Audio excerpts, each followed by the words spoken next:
Ready? Welcome in to the Sunday night show. We got the Clout Demonz here. Noah's here, obviously. We got Ronnie here.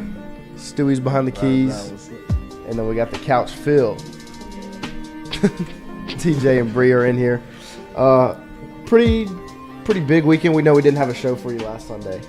So we've got a lot to cover. But just for this past weekend, obviously the spring game was yesterday. We'll break that down. LSU baseball. I didn't really watch it. Hopefully somebody in here watched it. I watched it. Perfect. So we'll have a little bit of a breakdown on that. What else we got? And then we got NBA basketball. NBA playoffs are in full effect. We had games today. Pelicans tip off. What time, Ronnie? 8:30. 8:30 tonight to try and stay alive. Ron, you might as well suit up. Go take ready. the court. I mean, it's right there. I mean, we got Alvarado doing his thing, man, but Ron and Chris Alvarado Paul about the really same on size. us. It's about the same size. You go out there for him. But yeah, man. Hopefully they can pull it off tonight. They need it. They need it. This is a huge win tonight. Huge game tonight. Hopefully it's a win. But yeah, we'll get started with baseball. We'll slide through that real quick. Bree, if you wanna take the plate. So going into it, I knew Missouri wasn't going to be the the strongest team they faced this year. They're not a bad team by any means, but they really struggle going against other ranked opponents and going against other really high-ranked opponents. I mean, they got swept against Arkansas, right? So I knew it wasn't going to be an easy sweep, but I knew it wasn't going to be like the hardest game they played all season. And they proved that. They did sweep. Thursday seemed like a pretty chill win. Nothing like really crazy happened. You know, the normal homers, Dylan Cruz, Braden Jobert, who props to him being a transfer coming in here. He went to 2 other colleges. He went to Delgado and he went to Nichols, which are they're down here right. And they're small, like JUCOs and FCS, just smaller schools. And then you come here and now I'm sure his draft stock is gone through the roof by this point. But Friday night was an interesting game because it went into extra innings, and then Cade Doty with that walk-off homer really got them going. And then I want to say it was also that night Blake Money was kind of talking smack from the dugout, which I saw that on Jacques Doucet's Twitter. So I thought that was really interesting. I mean, it gets them really riled up. Baseball can get really, really heated, but it was a good win. I think they needed it. It's kind of funny because they swept State. They get swept by Arkansas, and then they sweep Mizzou. It's like we got to get more. They got to get more consistent, especially in the infield. I mean, the infielding is just not great at all. They can't catch. They can't throw. They've made adjustments, which I think is smart on Jay Johnson's behalf. Is that he's learning. He knows to make these in-game adjustments instead of just keeping the problem there. He's like, I recognize the problem and I'm gonna change it in the middle of the game if I have to. So he's holding guys accountable. He's moving guys around. And I honestly just think it's some growing pains. He just came in this summer. He's brand new. He let guys go. He let Blake Money go and then came back. Guys are still getting used of a new way of coaching. He isn't Paul Maneri. He doesn't operate his program the same. So I think that's kind of normal for a team that was one way for so long, for over a decade. It was one way. And then they have to just relearn and retrain their brains to a new coach and a new system. Yeah. So I think this season's kind of it's what I expected. I wasn't expecting a college championship winning team yet, but I think they have the potential to get there. Yeah, no, I agree. I think this is what should have been expected, some inconsistency, ups and downs. But it's good to continue to see the team fight through stuff like that, fight through, going through a rough sweep against Arkansas last week. There's a game, we're supposed to be this high-powered offensive team, and then you get a game where you get shut out. I mean, that's tough, especially for a team that just relies on offense. And so it's good to see them to continue to churn through and get gutsy wins like Friday night with a walk-off. And to see that the biggest thing, in my opinion, is to see kind of the pitching staff step up in the way they have. It's changed so much it throughout the season. He said before the season started he didn't have a set pitching rotation. Right. And I remember asking him after the first game, what is this pitching staff looking like? Are you going to keep it the same throughout the whole season? Are you going to keep Blake as the ace and then Mikhail on Saturday and Ty on Sunday, whatever? but he wasn't sure, and I don't think he still is sure. Right. I mean, he knows who his guys are, but where they fit best in that weekend series lineup is what he's trying to kind of figure out. I mean, Devin Fontenot's kind of been in that place since he's been at LSU that, like, he's your closer, and he's a really good closer at that. So kind of keeping people where they need to be, but he knows, like, Mikal and Blake and all them, like, he knows they're the starters. Yeah. It's just trying to adjust of where he should put them. And I really think he takes that a week-by-week basis. He looks at the opposing team and who they're going up against and what their pitching staff looks like, what their batting average is, and he kind of sees who's going to play and that kind of thing. And I think he makes that decision, like, week of or maybe, I don't know, maybe day of. But I think it's kind of getting a little bit more consistent on how he's going to line these guys up. The batting lineups also changed a lot, too, since the start of the season. Trey Morgan used to lead off. Now he's like middle, closer to the end of that batting order. So it's interesting to see how many changes he's making. Yeah, no, definitely. And it's just good to see that pitching staff kind of come together. It was good to see Mikal pitch 7 innings on Thursday, which is something, you know, that has been kind of the Achilles heel for the pitchers as the season's gone on, is just not being able to get, you know, a long amount of, like, a good amount of innings out of their starters. Like, we're having to pull starters after 4 or 5 innings. Just a few weeks ago, Mikal only was able to pitch 4 innings, and then they pulled him. And so then you got to go through really the rest of your staff just to finish out that one game. So it'll mess you up for the weekend. So getting the weekend started off right with a win and with Mikal going 7 innings like that was big. But obviously the highlight of the weekend was the spring game, which I think everybody was in attendance. Just to kind of see what the team looked like that Brian Kelly was putting out there. Because there's a lot of question marks. There's a lot of, you know, competitions at different positions and stuff like that. And we had some questions come in from people on social media. The first one's probably the biggest question, the most asked question, and it's who was the best looking quarterback? And I'll let anybody who wants to run with it first run with it. All right, I'll say it. It was Nussmeier. It was Nussmeier. He was 9 of 16 with 136 yards and a touchdown. Miles, he went 11 of 17, had 99 yards and another touchdown. But Nussmeier, he really looked to be the best out there. Yeah, no, I agree. He looked comfortable. He was delivering his passes. He had a couple of beautiful balls that should have been caught that weren't. You know, obviously the one right at the beginning, that to Jure, you know, he floated over 2 defenders right into the basket that he didn't come down with. And I think at that position, I think the competition didn't get any easier after this weekend because I think, obviously I don't think Walker's a part of the competition right now because I think he's obviously going to get redshirted. But I think Nuss, Jaden Daniels, and Miles Brennan, all 3, you know, showed what they're good at. You know, none of them really separated themselves too much from each other. They all showed that they are quarterbacks that can come in and win football games for LSU. I agree, and it is like something that Noah and I were talking about before the show. I think having a good relationship with your guys, especially with your receivers and your backs and stuff, is important whenever you're on the field because you got to know who you can trust. You got to know who you'll be able to throw to.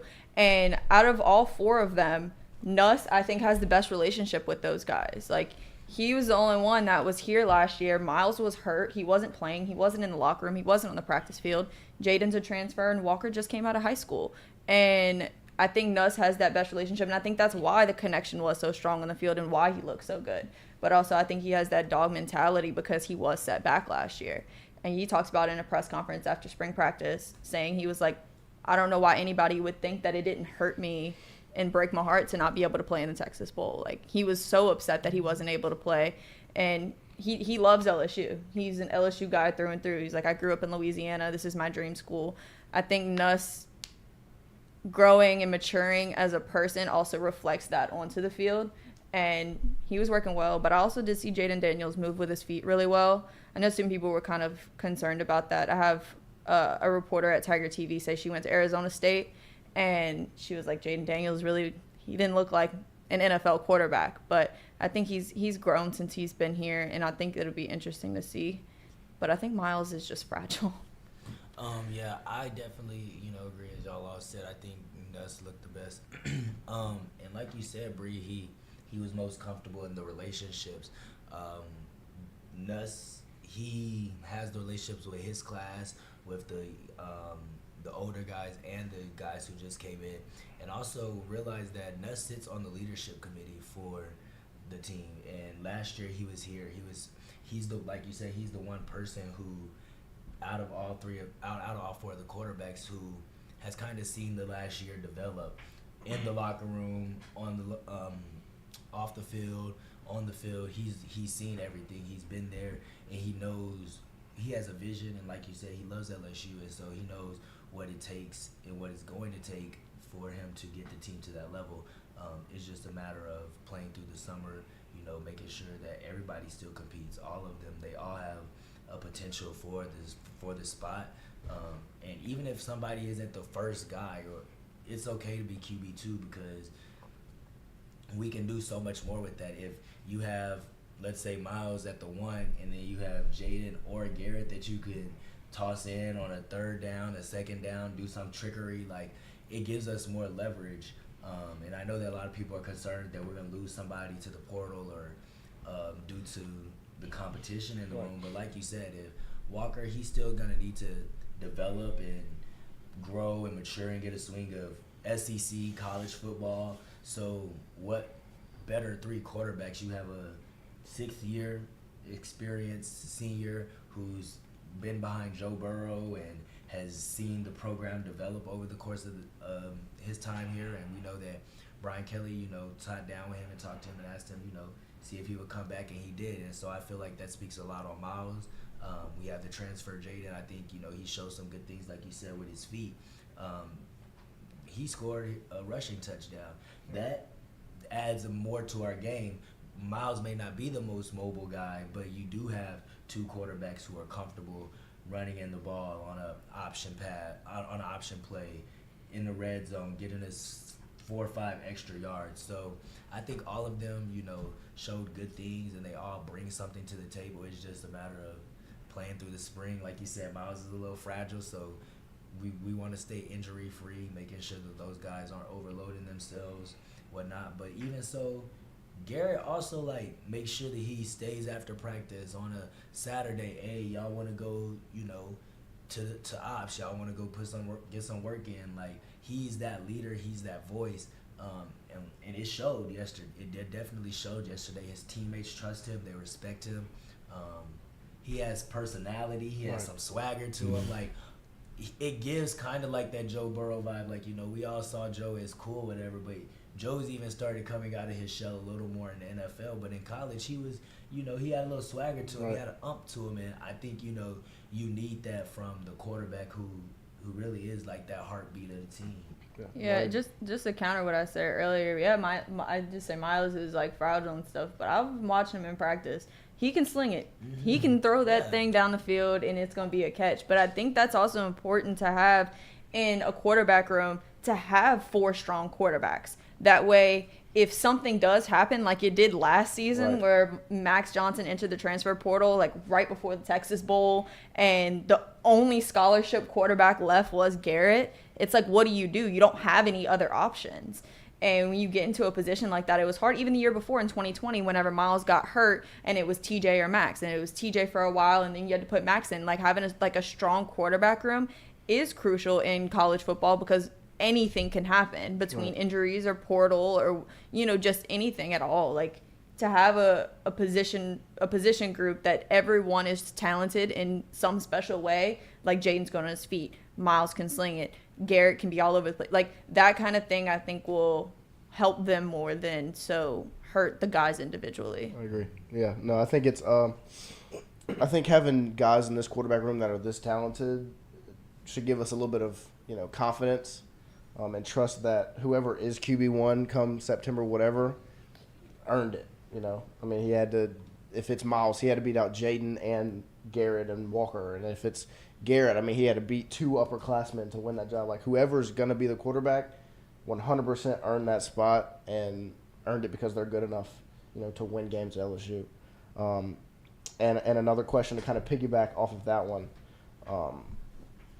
They asked who's the QB1, but whatever, and they asked if we saw a transfer, possibly. And I just wanted to open the floor to the possibility of one of these 4 guys transferring? I don't think they transfer now. It'll be like probably after the fall because, like Brian Kelly said in his presser after the game, this game didn't make the quarterback competition easier. Like, it's just they're in the thick of it. So whoever comes out at the end of fall camp as the leader, and then who's ever QB2, the third guy will probably transfer. Yeah. And I would say right now, I would think it might be Miles. Yeah. Because of, like, the way yesterday played out. Like, Jaden looked good on his feet. Garrett looked good. Garrett had command of the offense. Like, even, like, in the first half, the offense was kind of slow. And then in the second half, you could see him come out and, like, go down the whole line and just give everybody a dap and, like, just like a little oomph. Like, let's go. Like, let's get this thing going. Let's get it started. Let's get the offense going. And then they came out the first drive in the second half and scored a touchdown. So, yeah. I think Garrett's, like, right now he's the leader in the clubhouse. I say we all think Garrett, was the best looking quarterback, but I do say that Garrett would, I feel like come August, after fall camp, the thick of that, I wouldn't be surprised by Garrett leaving because you also have to know your worth too. And so that's the beauty of the transfer portal, even though I'm not like the biggest fan of it. At some point, like some of these schools in the past were getting over on guys who to stay, and knowing Garrett's loyalty to LSU and how bad he wants to be here, like I feel like it's really far last resort. But if they do put, like a transfer and then Miles in front of him, like he would have to sit out basically another year of not playing football. And there's programs around the country that could use a mobile quarterback, a dual threat quarterback. But even if you look at Miles, and I think that would be who it came down to, Miles and or Garrett, depending on how things play out. When you look at Miles, leaving LSU won't be the worst thing either if he had to come down to it, because he can go to a program and be an effective change immediately. He has experience in the SEC and some of the biggest games, against some of the toughest opponents. Like I said, he sat behind Joe Burrow. He has an arm. He's strong. Like, he brings something to the table. So what may not be a fit at that time here, he could definitely go somewhere and still, plead his case. But I think it would come down to Garrett or Miles for sure. I think the transfer portal, especially with a position that's so, prestigious, such like a quarterback position, the transfer portal is inevitable almost. I feel like at one point or another, it's going to be one of those 4 guys. Somebody's going to enter the portal. And that's kind of what Suey said too. But I think also like what you said about Garrett knowing his worth, Miles is the same way. Like, BK basically begged Miles to stay. He begged Miles not to enter the transfer portal. So the way I think about it, it's like, well, if my head coach just begged me to stay here, begged me not to transfer, and then doesn't start me, like, what do you really think of me? And then kind of the same thing for Garrett too. Like, I'm the only one that's been here, like, through the thick and the thin. I mean, so is Miles, but Miles essentially wasn't there last year. And, Garrett's just like, I've been working my butt off. Like, I've commanded this offense. I've been a leader in the locker room, on and off the field. Like, I've been a dominant quarterback, and, like, why wouldn't he start me? So I think that can kind of go for both of them. I agree. I think it could be either or. It could really be anybody. I mean, Jaden just transferred here. So if I was Jaden, I'd give it a chance before he transferred again because, you don't know what's going to happen. But, I mean, Walker's still really young. Walker's never gotten any experience, in this kind of environment. And it's night and day from this and then what he was doing this time last year in high school, Having so many stars only says so much. Yeah. I think, my take on it is see how things play out, and every day, and that should be the mentality of every position of our program. Like, every day I'm trying to beat out my teammate in a way. Like, competition against each other makes us all better. Yeah. So if we're all thriving and giving it 110%, then at the end of the day, if you do leave or you make the decision to leave or whatnot, you know that you gave it all 110%. But not only did you make yourself better, you made other people better too. And that needs to be, the mentality of it. Like, for all the positions. There's other guys, we saw the running back room change a little bit with Corey Kiner entering the transfer portal. Granted, I don't think his decision was more so competition based. It's more so wanting to go to home and his family. Especially because he made a decision so quickly. I feel like he already made that decision before he announced he was even entering the portal, which, I mean, that happens. I mean, it happened with Eric Gilbert as well. And our recruiting battle came down to either us or Cincinnati. Yeah. So he gave it a shot, and I remember last semester, when the program started to change, but even a little bit before Coach O's departure was announced, I told him stick through it. Like, you don't know what's going to happen, what's going to change. Like, at the end of the day, our generation is so quick to, I'm just going to leave. Give it a chance. See what's going to happen. Yeah. See how the ball plays out. That's what I tell all of these guys again. Excuse me, y'all. I would tell them, give it a chance. Yeah. You have the whole summer to develop. You have the whole fall camp. Give it a chance and make the best decision at that time based on the decision the coaches make. Yeah, no, I agree. I think that Brian Kelly will let this continue to play out to try to keep a quarterback transferring to as not anytime soon, right? He's going to continue to let it play out so that these guys stay in the program and that there's a competition throughout the summer and into the fall, so you don't lose. You're not going into fall with already 3 quarterbacks. Because the biggest thing with bringing Jaden Daniels in is to add depth to that position, because you don't want to have a situation where it's Miles Brennan, Nussmeier, Walker Howard. Miles gets hurt, Nussmeier's your quarterback, and you're one snap away from Walker being on the field. And so they bring in that depth. In my opinion, I think if it's going to happen, somebody's going to transfer, it's going to be Miles Brennan, just because he needs to have something soon. Like, he needs to make his name now, because he only has so much time left. I don't think Jaden will transfer because he would have to sit out a year with just the transfer rules. He's already been in the portal. He's came here. He's got his immediate eligibility. Can't get that again.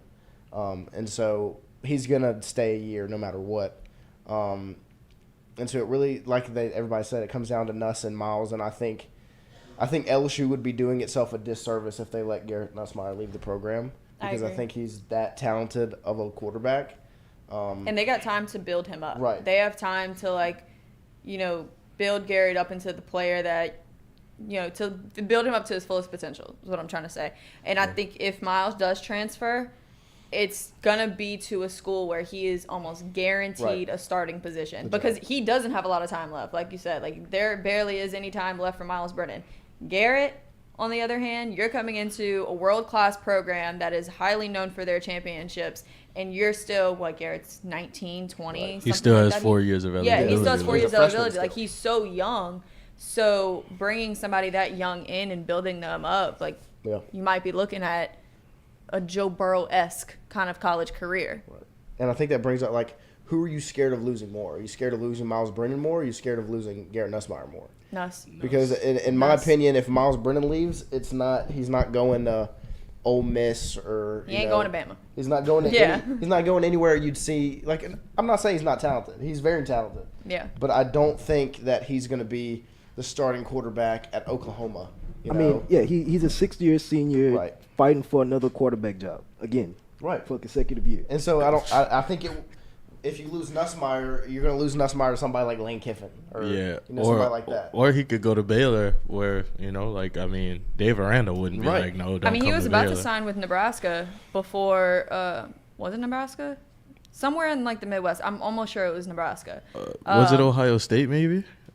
I think Ohio State was in there too with them. I don't know. I know he was about to sign literally the week that BK went talk to him or called him and talked to him or whatever, to get him to stay. But, I feel like Miles has been here for 6 years. If it was me, if I'm in one position for 6 years and I'm not really progressing or getting to the place in my career that I want to be after 6 years, I don't blame him for wanting to leave. I would want to leave too. Yeah. I don't blame him at all. I would be more scared to lose Nuss than lose Miles, though, because I feel like not that Miles has gotten significant amount of playing time. Even the national championship year, when LSU was playing schools and blowing them out by 50 points by halftime. Yeah. Put Miles in. Like, I remember when Joe Burrow gave his Heisman speech, it was like, we're going to put Miles Brennan in for the second half of his Heisman speech because he's doing so good. You know, like, Right. put Miles in. And, like, yeah, he was a backup, but he did well at that position. And then he did well at the start of the 2020 season before he got injured. He's not that he's not talented or Right. he's not a good quarterback, but maybe just not here. Yeah. He might be better somewhere else. He might be more successful there. I agree. But still, in my opinion, I think right now it's Miles Brennan's job to lose. I think right now when September comes, if nothing changes, he's the starting quarterback. I think if it was Ed Orgeron's decision, if he was still the course. head coach, Miles would be starting hands down. It wouldn't even be a quarterback No. competition. Yeah. I think Daniels wouldn't be here. he has a really good relationship with Miles, and I think that has something to do with the decision, of course. But I think it's good that BK's coming here with a fresh set of eyes, Right. and he doesn't know these guys. He didn't recruit any of these guys. You know, Les Miles recruited Miles, and Coach O recruited these other guys, Yeah. and with the exception of Jaden Daniels. But, you know, BK's coming in here not knowing any of these guys, not knowing anything about them, and he's making this kind of essentially an unbiased decision without knowing them prior. Yeah. BK recruited Walker.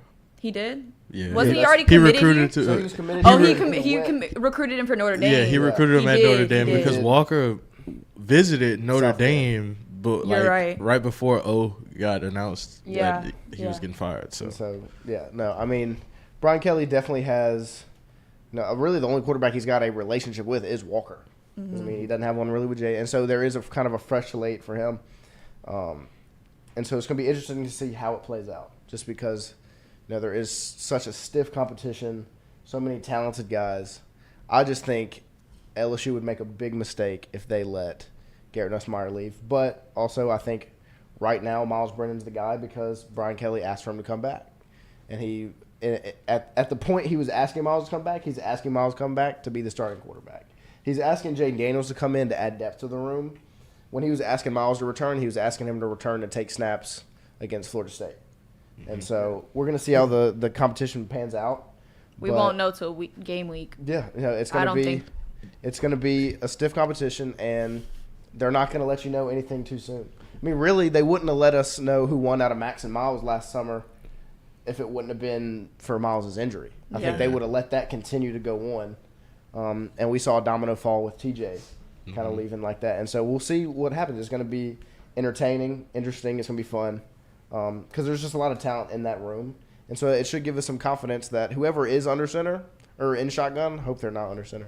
One thing I will say though, like this is probably one of the first times that LSU has a quarterback competition where the competition is actual like talent, like it's actual Yeah. players at the position that whatever player you pick, you have a chance to win every game you go into. Yeah, it's not Brandon Harris versus Anthony Jennings. or Brandon Harris versus Danny Etling, like Justin McMillan.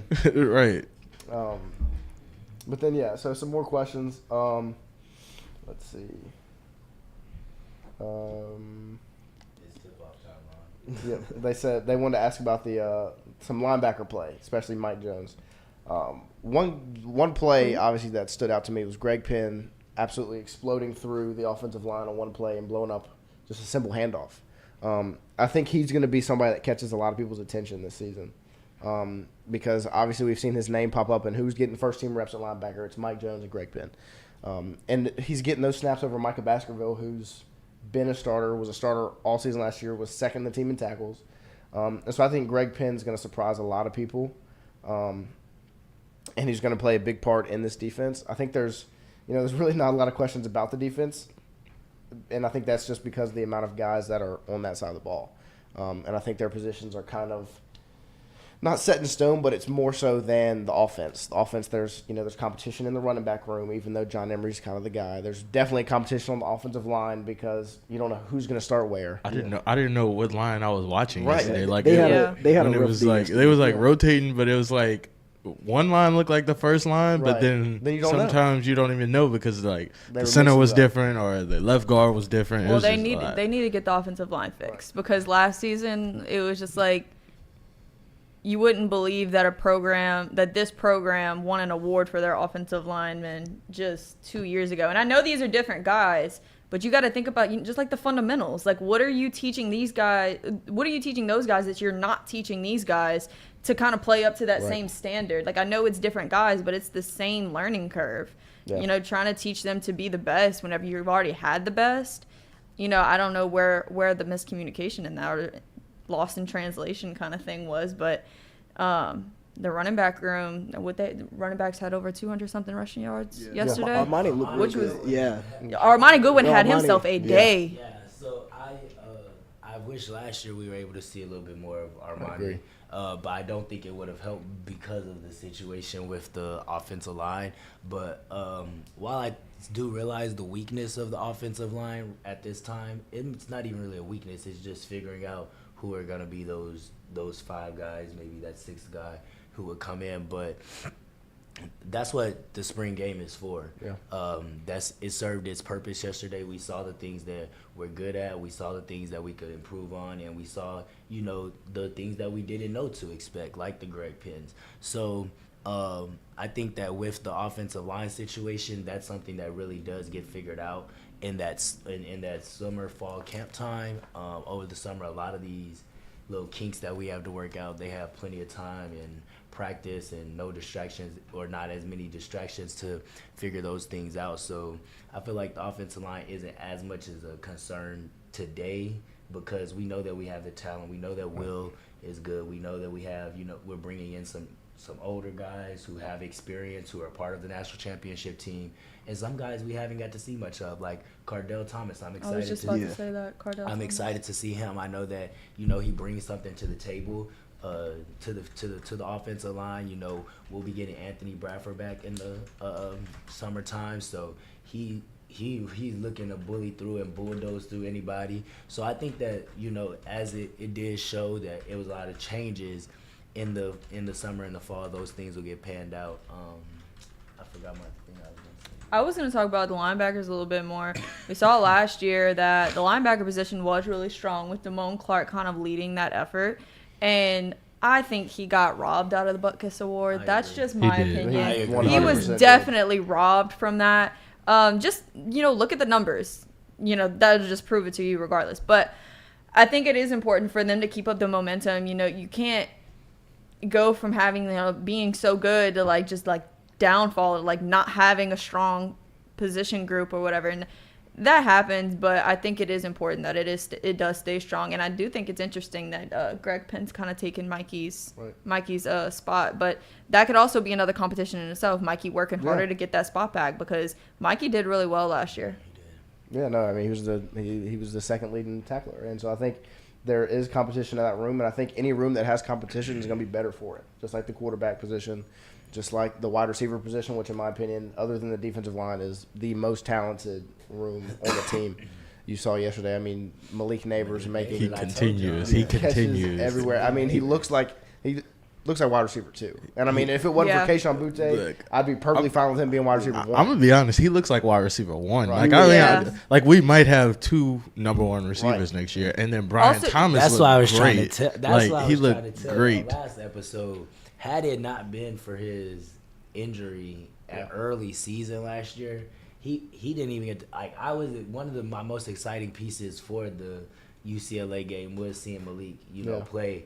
But I've watched him play all throughout the summer last year and stuff, and the kid is good. And so I definitely think he's gonna do something. I'm excited to see Keishon, what he does too when he comes back. I think the Jack, he didn't get as much, the attention or whatever. When Jack was good, Jack was great. Right. Yeah. When Jack was on, he was on fire. Yeah, that's 3 receivers right there who, can do it all. And Jack isn't your typical receiver. Double as a tight end. He can go play in tight end. Cole Taylor showed some good things yesterday. People have been worried about the tight end room. I've just wanted to see Cole step up, honestly, because that's his position. That's what we recruited him for. So, we've never really been the tight end school anyways, or anything like that. But I think that it would be important if Cole could establish his role on the team. That would help out on the offensive line as well. Yeah, and you saw how much they used the tight ends yesterday. Mm-hmm. Yeah, I mean, Cole Taylor was getting the ball regularly, and we expected that with Denbrock and Kelly coming in. they're so tight end heavy. And so I think that's why there was so much stress and unknown around that spot, because we didn't know who the guy was going to be. And I think Cole Taylor stepped up yesterday. And I think he did. He performed well, and he performed at a pace that, you know, if we have guys like Jack Besh and Malik and Kayshawn on the outside, you don't need, you know, Arik Gilbert at tight end. You know, Cole Taylor's fine. Yeah. I mean, Think about Jack Mashburn too. I Right. mean, he's a walk-on that earned a scholarship. I think that proves a lot in itself of like the kind of player he is that he's going to work his butt off until he gets where he wants. And then you look at that one play from that opening drive against Bama last season, and you know that fake punt to go down to Right. get it in scoring position. I mean, that was drawn up for Jack Mashburn, and I think it shows this talent. So there is, with the receiving group, you have so many talented guys. You know, it'll be interesting to see how Kayshawn bounces back from this injury. We all know Kayshawn's talented. He's one of the best receivers in the country. I don't think that's any much of an argument. But how does he bounce back from this surgery? Like, you know, I've seen him at practice on the training bike and everything like that, but he just had surgery. You know, like some guys recover from surgery and they're not the same. I mean, I think Kayshawn will do well, but it's comforting to know for fans that if something were to happen, there still is other weapons that the team can utilize. And even if it's not at the wide receiver position, it's at that tight end position. And then you got the running backs too, who were doing well yesterday. So I think offensively, if they just play it smart, it'll work. Yeah, I had touched on Armani Goodwin, and I guess we could kind of talk about the running back room. But John, and we think he's gonna be, he's pretty much probably gonna be RB1. But he looked really good yesterday, and he showed some exciting things. So it's like, even if our wide receiver unit isn't hitting on week 1, we know that we have a solid running back room.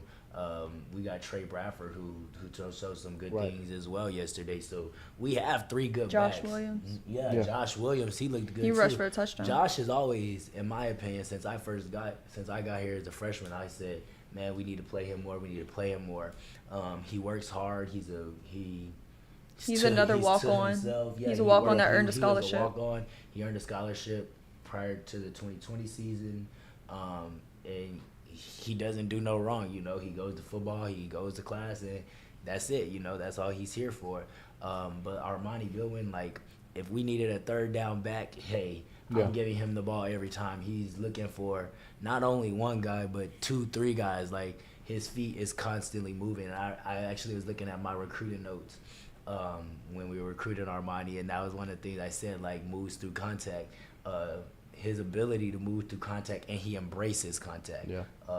He's not scared to get hit. He's not scared to get hit, and when he gets hit, he's still looking for that extra 2 or 3 yards, and that plays a vital role. It's not easy to take Armani down. Like, when you tackle him, you're gonna have to work to take him down. Like, he might be short, he might be small, but he's like, he's strong. Like, he'll push through. And when he fall and fall. You ain't knocking him back. Yeah, exactly. And you ain't getting one hit to get him down. Yeah, and that's the good thing.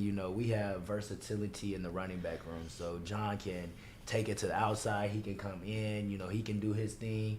Armani, you have a solid, powerful downhill back, and then you have Josh and Trey who could do a little bit of both things. Honestly, Josh, he's willing to make contact and keep it going, and Trey as well. He's good and he's able to get out on the outside. And I think in the running back room, those are guys that don't get a lot of attention, especially like media wise and what fans talk about. Like, everybody was talking about John Emery and Corey Kiner. Those are your running backs 1 and 2 for the season.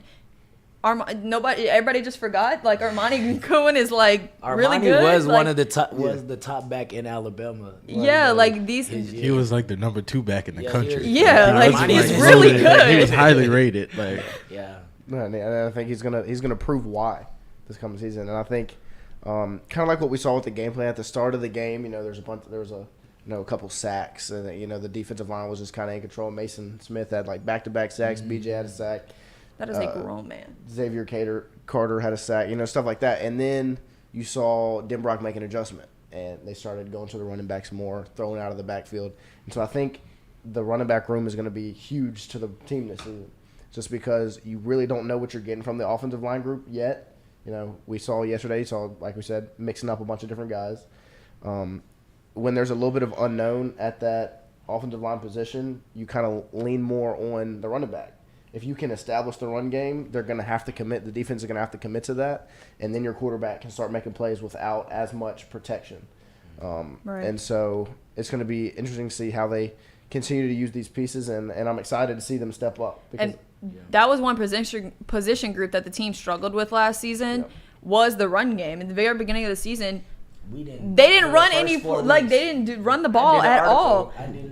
Yeah, you did. Like it's like you can't pass the ball on every play and expect it to work every time. Like a defense is gonna catch up to that. There's only so much you can do. Exactly. And I also think with the play calling and stuff, there wasn't enough in-game adjustments. Like when things weren't working, We kept doing you them. change it. Like you're supposed to change it. I think that's just like I don't even think you need to know anything about football to know that. But why wouldn't you? And I think that's one thing that fans saw yesterday at the spring game is that things were changing whenever, the coaching staff realized like, okay, this isn't working. Let's try this and see if that works. And I think that's important because it didn't really have much of that last year. And I think having a strong run game is going to open up your pass game. You'll be able to use those weapons like Kayshawn and Malik and Kyron and whoever else that you line up on that field. Yeah, and that's really the beauty of the process, and that's kind of what I'm most excited. And I think that's what every LSU fan at this point kind of feels like. We're anxious, there's some of those, unknown kinks that we didn't get those answers, but we didn't want the team to be perfect yesterday. Right. We want to build into that. So we now know where our base is going into the summertime. So now it's about setting those next goals. So where do we want to be come July? Where do we want to be come the start of fall camp? Where do we want to be come week 1 Florida State? Right. And week 1 Florida State, like LSU fans shouldn't expect this perfect team to come out here and not make mistakes. And, this coaching staff is going to be in an environment that some of them have never seen before. Like playing in the SEC is different. We'll have home field advantage for Essentially, sure. it's in the Superdome. And a neutral site game. And some of these coaches, they're still getting acclimated to Louisiana culture for real. Right. So it's week 1, things aren't going to be the best. Week 6, things aren't going to be the best. But come November, we want to start seeing that peak. And so if everything was perfect yesterday, then I'd have some other questions. It would be concerning if everything was perfect yesterday. Exactly. So it's about the process, and we need to enjoy the process and understand that it is a process. So what we saw yesterday, I think, was phenomenal. What we saw yesterday, I think it was good, and that it gives us something to be excited for. It didn't look like a mess out there. You know what I'm saying? It was good football. Yeah. I think that tell says that the players are reacting and responding to the coaching staff and the changes that they're making. So it's a process, and it looks like, we may not be a championship team this year, but we're getting the ball on that track. I think it says a lot about this new program and this new era with BK under the helm is that he did just get here in November, and this team looks as good as they do in April. And they've only started really practicing and stuff. This team not would have beat Kansas State, Yeah, exactly. I agree, and I think we're gonna see kind of like we're seeing with baseball. What we talked at the beginning of the show, some growing pains with the season, getting adjusted to a new way of thinking, a new way of learning the game, a new way of coaching. I think it is gonna we will see that. Yeah. In the fall. I don't expect this team to go to the national championship next year. Yeah. It would be great, and everyone would root for it, but I just don't expect it like I did 2.5 years ago. Yeah. Yeah. And also I say that it's important to realize that Brian Kelly is killing it in recruiting, you know, and I'm gonna give credit where credit is due, but what the recruiting department and what they're doing, bringing in Brian Kelly didn't really know Joe Burrow. He may have recruited him. I'm not too familiar on what their relationship was when Joe was getting recruited out of high school or whatnot, but he barely got recruited. He barely got recruited, but since he was up north, he may have been a little offer hole guy or something on their board. I'm not sure, but he got Clyde Edwards-Helaire, Justin Jefferson, Thaddeus Moss. You had Thaddeus Moss here. Some of the guys who are gonna be getting drafted hopefully at the end of this week. Like, he made sure that they came home. And I feel like yesterday, the energy and the culture that they trying to set was shown from all aspects, from recruiting. I felt like it was a high school reunion. Yeah, like the whole Natty team it felt came good back. coming Right. into Tiger Stadium a little bit, and seeing how many fans came out, and the whole west side of the west end of the stadium was completely packed out. I went upstairs to the suite, completely packed out. Everybody, it looked like a real game day. So I feel like it gives us a lot to be excited for, and recruiting is definitely I think it's gonna boom for sure for us. We're making some moves for sure. Joe met with that 5-star quarterback out of Michigan. Detroit. Mm-hmm. Yeah, Detroit. And I think that if you're trying to recruit a quarterback, that's the best way to do it. Get a Heisman Trophy winner from 2 years ago to come talk to your quarterback recruit. Yeah. Like, how much better can you get out of that from a recruiting standpoint? We had three, four first rounders come here. Right. Yeah. I mean, if you He didn't coach, you know what I'm saying? If you're a DB that's looking at LSU and then you show up to the spring game, you get to And you meet get Tyrann Tyrann Matthew. Matthew. Literally. If you're a wide receiver, you get to meet Justin Jefferson and Jamar Chase. Or if you're you're a running back, you see Clyde, you see guys like that. It's huge for recruiting. Mm-hmm. And I think it was cool to see it all come together. And then it was cool to see, just the atmosphere around. It just felt so Louisiana. It felt Baton Rouge. It felt LSU yesterday, just as a whole. I mean, the game, the atmosphere around the game, the crawfish after that the players and everybody had. Awesome. Like, it's cool to see, Brian Kelly just fully immerse himself into Baton Rouge, into Louisiana, into LSU, because that's what he has to do to be the head coach at LSU. Yeah. Right. That was the question: is he going to fit? If you just give yourself to Louisiana, you'll fit. It doesn't matter where you're from. Like, Right. That's what's going to happen. And Look so, at TJ. Right. TJ's from Atlanta, and you would swear he was born and raised in Baton Rouge. Somebody asked, my roommates told me the other day, they was like, "Ain't TJ from Baton Rouge?" And I was like, "What makes everybody think this?" Because you've like embraced yourself into the I Louisiana love it. culture, and you But are I think Louisiana now. I think that's one thing that people were concerned about, is that you have this guy from Massachusetts coming to coach a Louisiana team when you just, essentially let go of your coach who's born and Right. bred Louisiana guy. LSU, Right. Louisiana, crawfish, Cajun accent, the whole nine. From the bayou. But like you just let this guy go, and you're bringing in this northerner. Like, what does he know about this? And as much as this is, yes, it is football and it is a sport or whatever, which is Brian Kelly, he's known for winning football games, but this is a whole nother world down here. We take football to a whole nother level than they do in South Bend. So I think it is important for him to embrace the culture and embrace everything that Louisiana has to offer, because have a job. if you don't, then everyone's going to hate you, your players included, because how many of your players, like a big percentage of your players, are from Louisiana. They want this home environment. And I think I really, really like the fact that it doesn't feel like it's a big culture shock that we have a new coaching staff like leading the way. Like it feels like nothing's changed culturally. Like everything still feels the same, and like the energy's still great and everything. It just, the energy of the entire environment in Tiger Stadium yesterday was just good. Mm-hmm. Right. No, and I agree. And I think Brian Kelly bringing in guys like Frank Wilson, Cortez Hankton, guys that, from here, grew up here, have been here and just know Louisiana. And Louisiana's culture is just such a culture that you can fall in love with if you're not from here. And so, like, even for recruits, like Dante Moore could be from, Michigan, and he can come down here and he can just fall in love with Louisiana and Baton Rouge and LSU. And so it's good to see them use that as a weapon, like as a recruiting tool, because that's what it should be. That's what it is, and to continue to use that and, kind of flex that the quarterback that was in the Super Bowl last year can just come down and you can meet him. You know what I mean? And so I think that's huge for recruiting. It's just huge for, the atmosphere around the program. Because, I mean, They had a ton of recruits there yesterday, Right, I too. think They they had a had whole section packed full of recruits. It was like, what, 250? They all plus? look like they were in middle school, though. They look so young. There was 84 recruits, I think, in town this weekend. Right. So, It's crazy. including their families and stuff, it was definitely 300 people Yeah, it was just huge. taking up the recruit section. Recruiting tip that I learned from Brian Kelly on Thursday. Somebody asked him in his press conference if he likes his new house. which I thought was interesting. But he did give a good thing. He said, it's less than a mile from campus. I'm excited to have official and unofficial visits. And everybody was like, what do you mean? He was like, if a head coach or just a coach in general lives less than a mile from campus, they're allowed to have official and unofficial visits in their home. I mean, I don't know if that'll help the recruiting aspect at all, but I mean, it's a nice house. Right. It's on the lakes. I mean, to have an open door connection to your head coach is all. Yeah, that too, yeah. I mean, that's what, I mean, Malik Neighbors came in this past week on Jordy's show, and he was talking about, Cortez Hankton as a coach.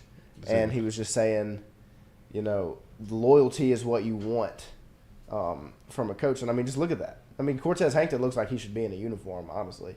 Yeah, but, he looks young. I mean, he was just talking about the loyalty that Cortez has to the team, to the group, and that's why, he's fallen in love with him. He enjoys being around him. And I think, Brian Kelly opening his doors to the recruits is a way to build that. And shout out them keeping, if you put that picture back up, keeping my boy Carter Sheridan. He got them New Orleans, Louisiana roots as well. So, like, you see Kayshawn, you see Kyron, you see all these guys. Like, our whole wide receiver crew is from Louisiana. Yeah. So, I know that their position meetings have a little spice to them, and they're fun and they're interactive, and that it's important as a coach to build that relationship and have that camaraderie. And I feel like, that's why the receiving crew does get along the way that they do. Like, it flows. It's natural because we all have that one common thing. Like, majority of us are from one of the 3-4 cities down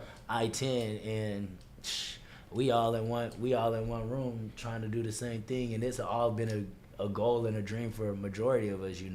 Some of them look forward to playing in Tiger Stadium all their lives, and now they're doing it. And you brought Cortez from UGA, and he's young. He's a young guy. He's relatable to all the players that he has under his belt. So shout out to Carter and Cortez, what they're doing in that room. I really like the fact that some of these position coaches are younger.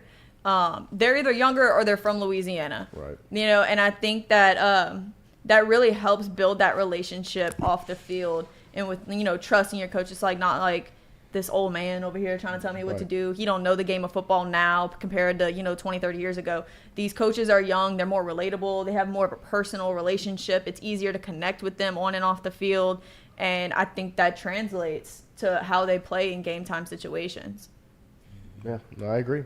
And so it's going to be fun to see the coaches work as a unit, because I mean that's what they are, and they've shown that. They've worked together.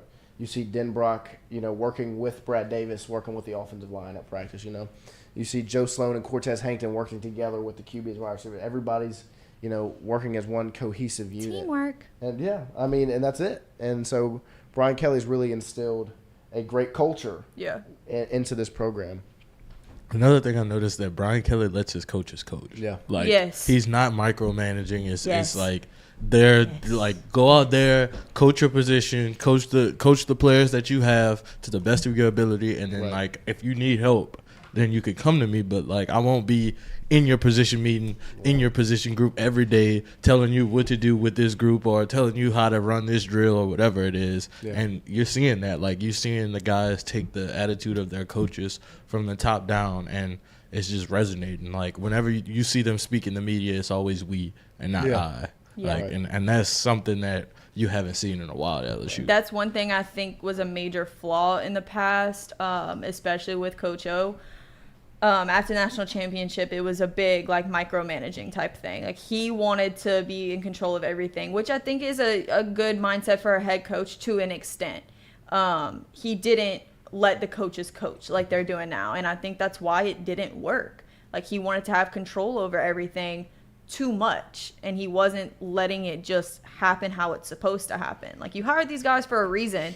They're supposed to be really good, but you got to let them do their job. And if you're not letting them do their job, then obviously it's not going to translate onto the field. So I think it's good. Like I saw BK. BK is more of a vocal coach than he is more hands-on. Like Coach O will literally like smack your butt and put you in the position you're supposed to be in. But like BK, he'll call guys over one-on-one and be like, come here, come talk to me. Yeah. And he'll talk to them one-on-one. And, I don't know how those conversations go, but I'm sure they're working in some fashion.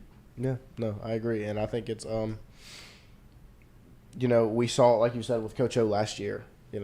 Just if you just look at the defense by itself, there was this huge shift in the defense, come the Alabama game. Like, it was just this whole different defensive scheme, everything. And then you realize Coach O's got the mic flipped up on his headset. He's not in Durante Jones's ear telling him, hey, no, don't do that. Do that. He's not micromanaging. And then the same thing went with Jake Peets. I mean, he started letting Jake Peets go. And I still don't think Jake Peets was the right hire. But, just having a guy like Brian Kelly be comfortable with the guys that he hired, he brought in. He trusts them. And so he trusts them, and so he's just going to be like, hands off. I'm going to let you work. I'm going to let you do your job. I'm going to let you do what I hired you to do. And from what we've seen, they're doing a good job. And that's why I have confidence in what the O-line will be, because Brad Davis gets a full spring and a full fall, full summer with this group. He's not getting brought in the middle of July like he was last year. He's actually getting to develop this group, which is talented. They do have talented guys. They have Marcus Dumerville, who we really haven't gotten to see come to fruition. I mean, he's a 4-star. He's a monster. We have guys like Cardell Thomas, who we've just been waiting on to come along, and then guys like Will Campbell, who just got here. We got Emory Jones coming in. Miles Frazier and Tremont Shorts, who were big recruits out of the transfer portal. Then you have guys like Cam Wire and pieces that have been here that are, Anthony Bradford, people that have been here. Yeah, that have been here for the past year, a couple of years, and are veterans and have seniority, and so it shows that there's a good mix of everything. There's age, there's talent, there's leadership in that room, experience. And so the 5 that they put out there are going to be the best 5, and they're going to be able to get stuff done. And I trust Brad Davis like Brian Kelly trusts Brad Davis. He wouldn't have brought him back if he didn't trust him. Yeah, and it says a lot that isn't he, I could be wrong, he's the only coach on the staff that's returning? Mm-hmm. Yeah, he's the only coach. I think that says a lot about him and what he did. And he stepped up in a big way for that Texas Bowl. Like, he led that team, and granted it was a loss, but he stepped up in a way that I'm sure he wasn't expecting. Right. And again, just like these other coaches, he's from Louisiana. He's from Baton Rouge. Right. So it means more to him to coach this offensive line compared to how it would at, a different school. Right. And with all that, the depth in the offensive line, the experience was a big concern last year. I talked about it on the Paul Feinbaum show, is that the depth of it was like, we don't know how it's going to go. Right. But I think now, with all these different factors, new guys, former 5-stars, former 4-stars,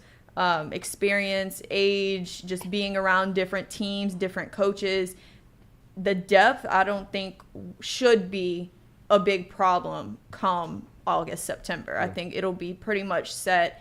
And, since Brad Davis is returning, these guys that have been here will have a better relationship with him and been able to build more compared to how they did last year. Yeah, these position groups that are stacked and that are kind of have question marks around them. Brian Kelly has the right guys in charge, and they'll get the right players on the field. And we'll just see. We'll see what happens. I mean, really, this season shouldn't have national championship expectations. It shouldn't have SEC championship expectations. But the expectations should be, to win football games, to go out there with a team that looks like a team, and to show improvement from last year. The offensive line should look nothing like the way it looked last year. We should never see that product get put back out on the field with Brian Kelly, Mike Denbrock, Brad Davis at the helm of that offense.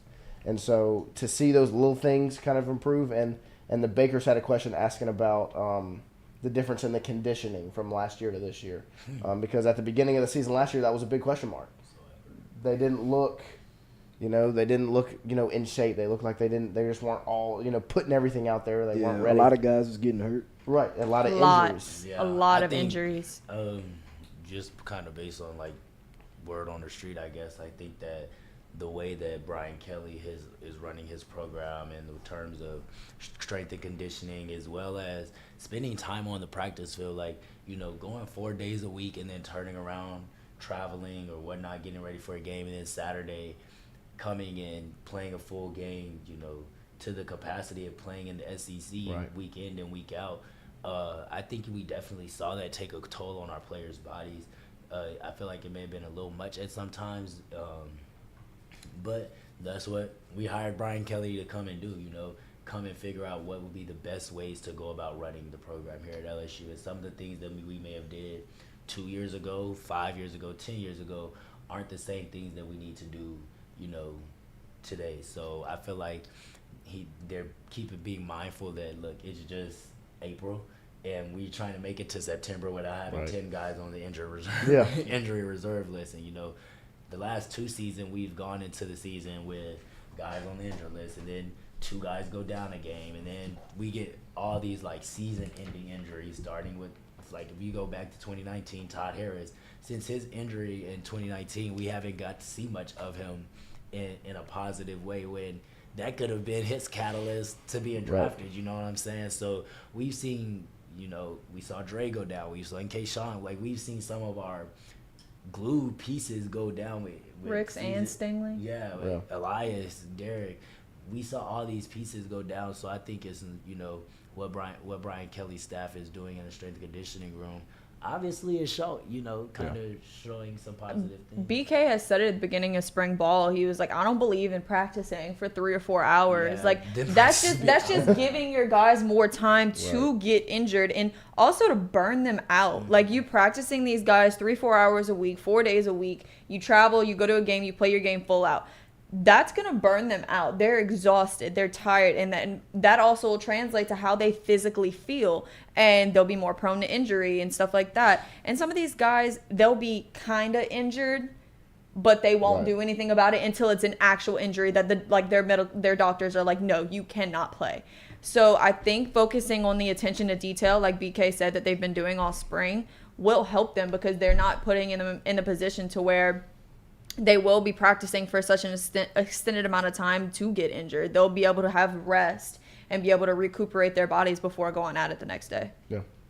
No, I think that's huge. And even with John Emery yesterday, he's coming back from that ankle injury. Some people were surprised to see him even say he was going to get the nod and play in the spring game. And so, he went out there, he played, only took 4 carries, but he went out there, he played, and he moved around, and they didn't overdo it. They didn't. Brian Kelly in his post-game presser said that John actually said that he wanted to play himself, because he said that during the season he's going to have to play hurt, and he wanted to see what it felt like to play hurt. And that's something that's like really big from him, because of the things that he's been through, and like where he's at now in his career and what he could be this season. So for him to say, look, I'm hurt, but I want to play, and like I'm gonna take the bulk of the carries, no matter if I'm hurt or not, it's big, and that shows a lot to his leadership and his maturity, and where he's came from and where he's going to be. I don't even think John has even tapped his full potential yet. In high school, this kid was insane. Even whenever he took a couple snaps in the 2019 season, when they sat Clyde or Ty or whatever, they let him get a few snaps. He did what he was supposed to do. Like, he was fast. He commanded. Like, he got some touchdowns and did the same thing in his sophomore season. He had that one really good touchdown against Alabama. He did what he was supposed to do. John was a really solid running back until last season, whenever there was some things that honestly I don't think he could even control. Which kind of it sucked for him, because everybody thought that year that was John's year, and then he was going to the draft. He deserved last year, and it sucks that it happened the way it did. But maybe it is like, it sounds like really cheesy and cliche, but maybe like everything does happen for a reason, and maybe all that happened that way John can have this show out year without being under the shadow of Clyde or Ty or whatever. Like, he's your guy, and let him have this show out season, and that'll improve his draft stock. Yeah, you said like it may sound like cliche, everything happens for a reason, but I truly do believe that, because Ty and John both came in 2019 season, and just kind of looking at like where Ty was and where John was, like, it makes sense why Ty is going to be getting drafted at the end of this week and why John still is in college, because like all these guys are 17, 18, 19, when they're coming into college. So it's okay, like, just as myself as a regular student, them as student athletes, they go through changes, they go through maturing and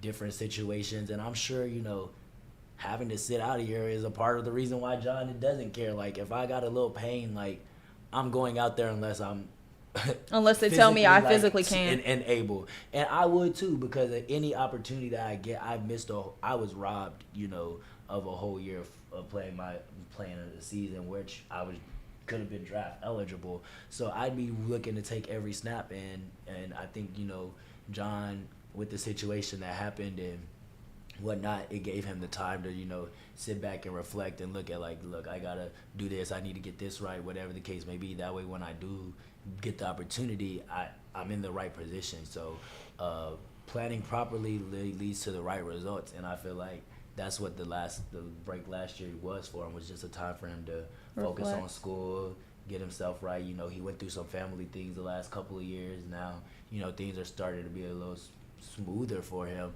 So I think that translated to the field, and we've seen that throughout the whole spring practice season and through the game yesterday. So I'm excited, to see what he continues doing throughout the season. Yeah. And it was good to see him not get overworked yesterday, because, the coaches could say, after that one hit, it was time for him to right, go. right. The coaches could have said, hey, we need, to prove to our fans and prove to other teams that we've got our running back one in John Emery. Like, we're gonna keep giving him the ball, but they didn't. They knew he was shook up. He's just come back off an injury. Let's get him out there. He wants to be out there. Let's get him out there, but let's stay calm with it and be mature about it. But like I said, with the quarterback room, I see kind of the the running back room the same way. Like, if John goes out, or we may not be utilizing John specifically for one game or whatever a game plan is, like, we have 2-3 solid more backs behind them that deserve the opportunity to showcase their talents too. So, like, I feel like that was a beauty of our 2019 season when looking at Kevin Falk and looking at what Tommy Robinson did, and then even the next year, he was trying to rotate all those guys in, give them guys touches and stuff like that. So we was putting Clyde in, then we would put Ty in, and like you said, we would put John in. Like, we were rotating guys. So it's about still doing that, making sure everybody's getting the touches and utilizing everybody's strengths to each opponent. Yeah. And I think it's going to be exciting to see this team develop over the summer into the fall, and to see what that team looks like come September on the 4th. I think it's 3rd, 4th, something like that, in New Orleans against Florida State. It's going to be exciting to see this LSU team, because I think there should be some high expectations. Obviously, you can hope for a national championship, an SEC championship, all that, but I don't think that's where our expectations should be. But I think after what we saw yesterday and see them continue to progress over time, that this team is a team that could win 8 games, win 9 games, and be back to LSU. You're not winning 5 and 6 games anymore. It's been more than 2 years since LSU has played to their fullest potential and has played to what they say the LSU standard of performance.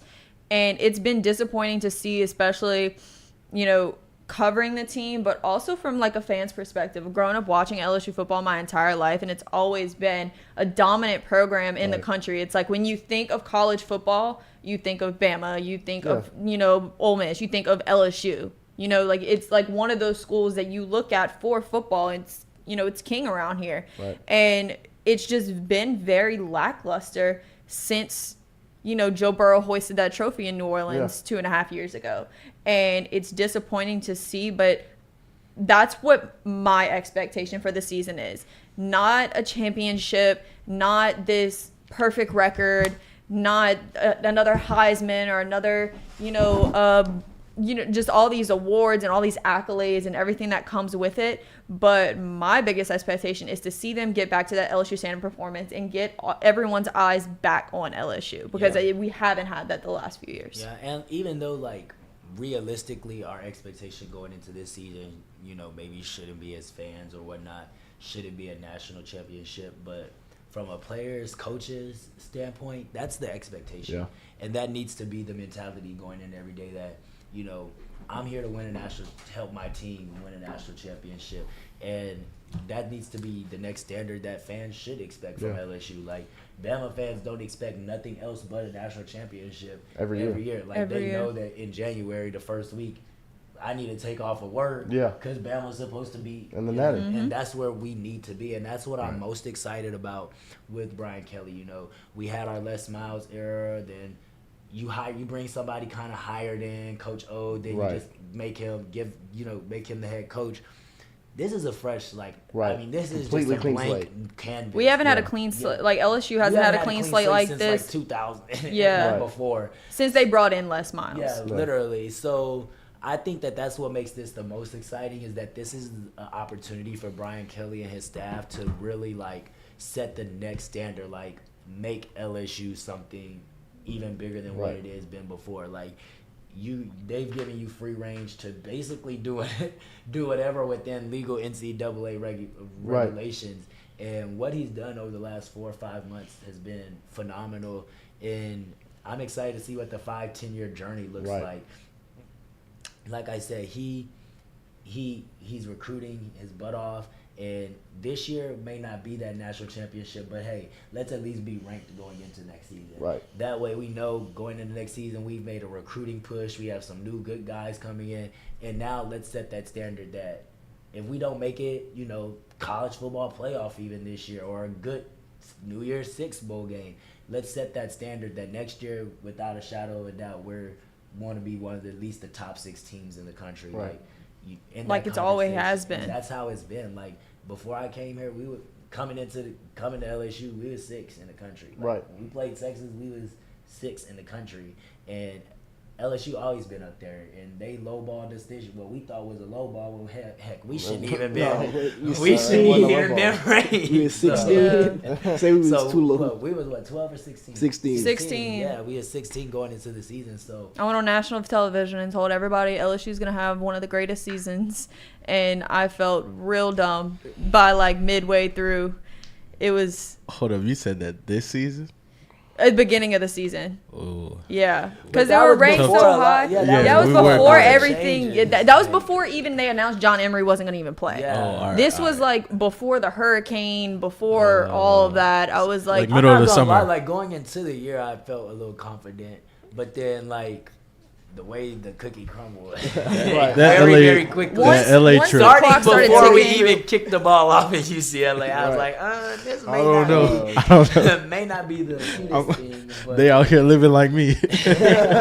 Right. No, the expectations were high, and then right before the UCLA game kicked off, they started to announce this guy's not playing. This guy's not playing. This guy's not playing. That's when it all went down. Like I remember we did like a watch party at Lloyd's house, and we're watching the game, and we start the cameras up, and we're getting ready. Everybody's excited. Jack's got like this, yellow LSU jersey. Like everybody's pumped up for it, and then people's phones start going off, and Wilson Alexander tweets, "John Emery is not playing into the," and everybody's like, "What?" Like they didn't announce it until 5 minutes before kickoff, and so I mean it's just stuff like that. But this is a new team, and Louisiana's going to embrace you if you embrace Louisiana, and if you show effort, you're going to win games, and that's all Louisiana cares about. And I think, to kind of flip the script here tonight, switch to the NBA playoffs. The Pelicans just finished up the first quarter, winning by 2 points, and they've proven that Louisiana's going to buy in if you're putting out effort and you're winning games. And I mean, Ron, you were at the game on Friday. What did that crowd look like? The crowd was amazing.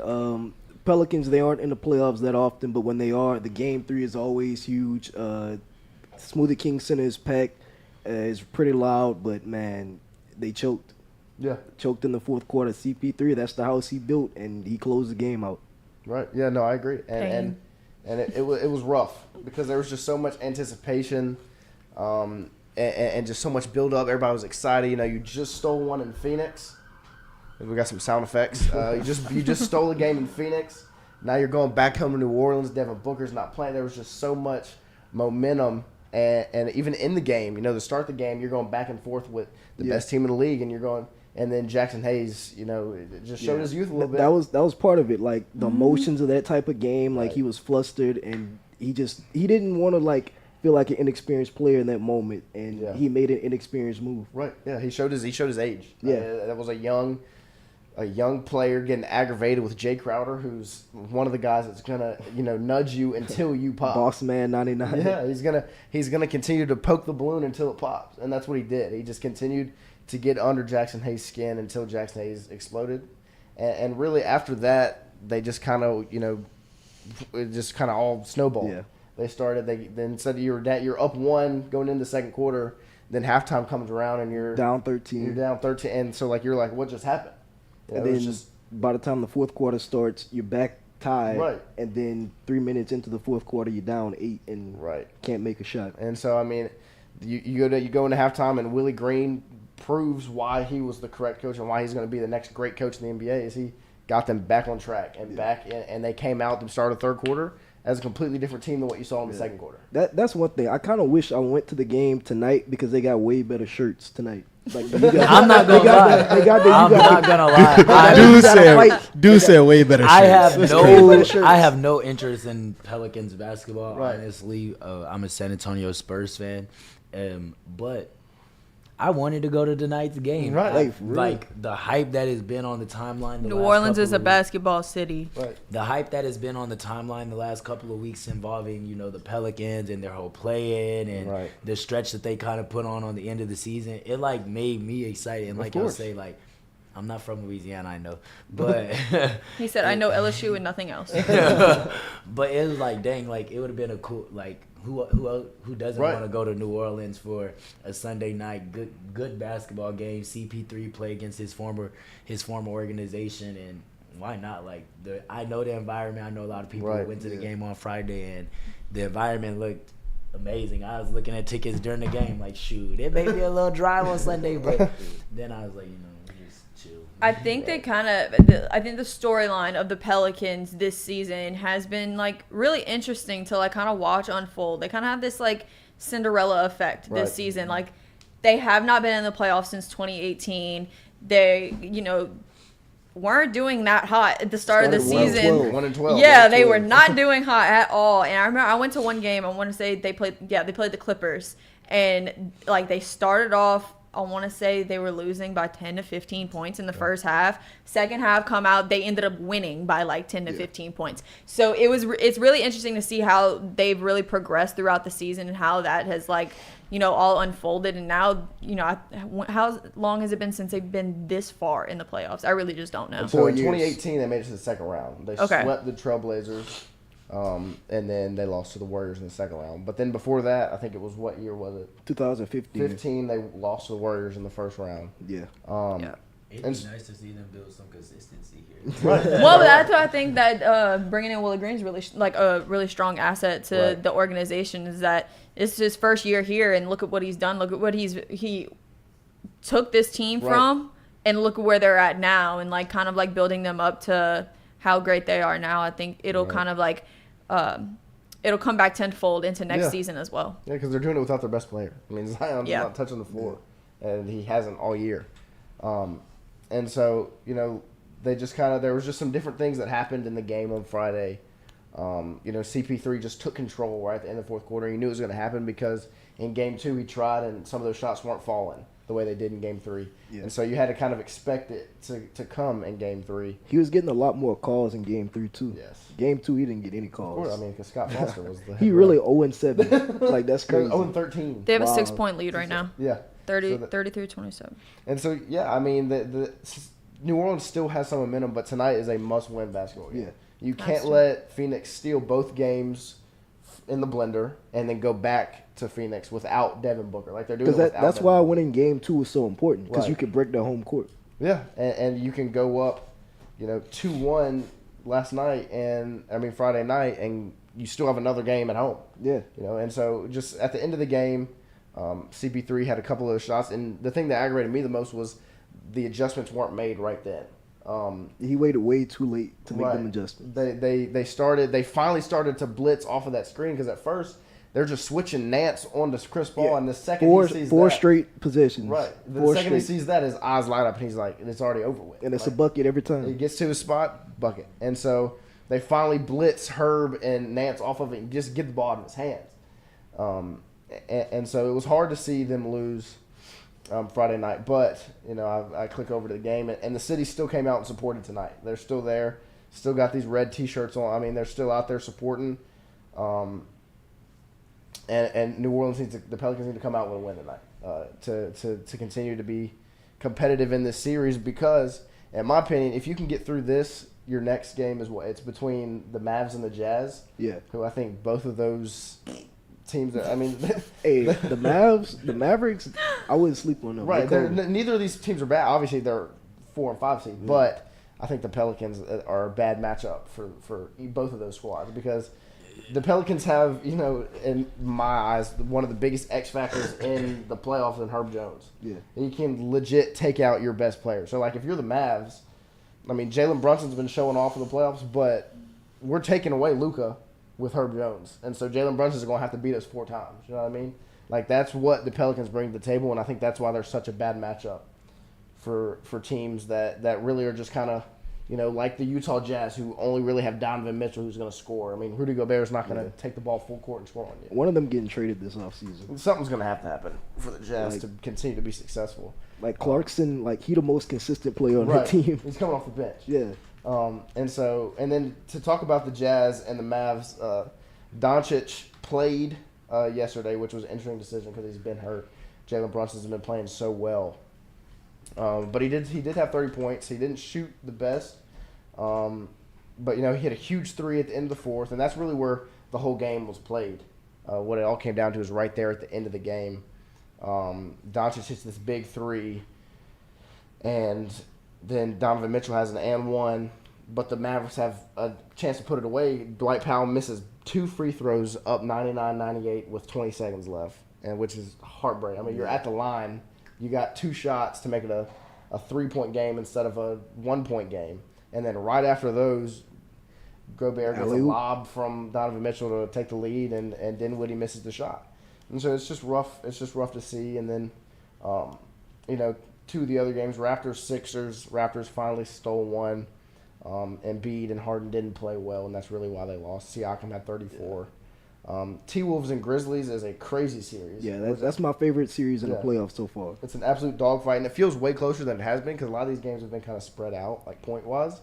Until last night, I think it was a 3-point game because Desmond Bane kept Memphis in it because John only scored 11 points. Yeah. He got to stop doing that. He got to stop going missing in these big games and big moments, and they still can win. That's the thing. They're still doing great without him, but you can't be an MVP candidate and just go missing like that.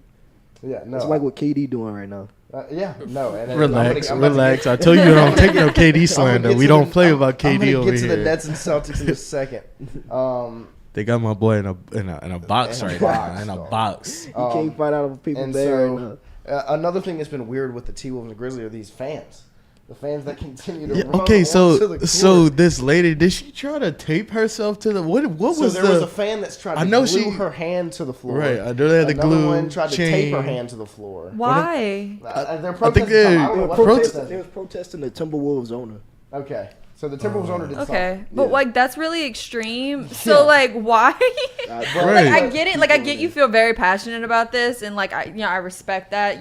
Protest, do what you got to do. Why are you trying to tape or glue your hand? That's just a little extreme. That's just my opinion. But last night was the funniest video to come out of it. So this fan, there's a security guard sitting right here, fan sitting right here. Security guard staring her down, he knew what she was up to. And the second she pops up to bust on the court, he's up, form tackle, boom, she's on the ground, and then they drag her out. She got a concussion from that. Yeah, but it's just you kind of asked for it though. It's crazy that the security guard was that ready, on site. He was sitting there just waiting, and then she popped up, bam, he was ready for it. And so it's interesting to see, and it's just funny. But I think the series that's gotten the most eyes on it has been the Celtics and Nets. Celtics are in complete control of the series as a whole. They are absolutely... The thing to me, last night, Kevin Durant shot the ball 11 times.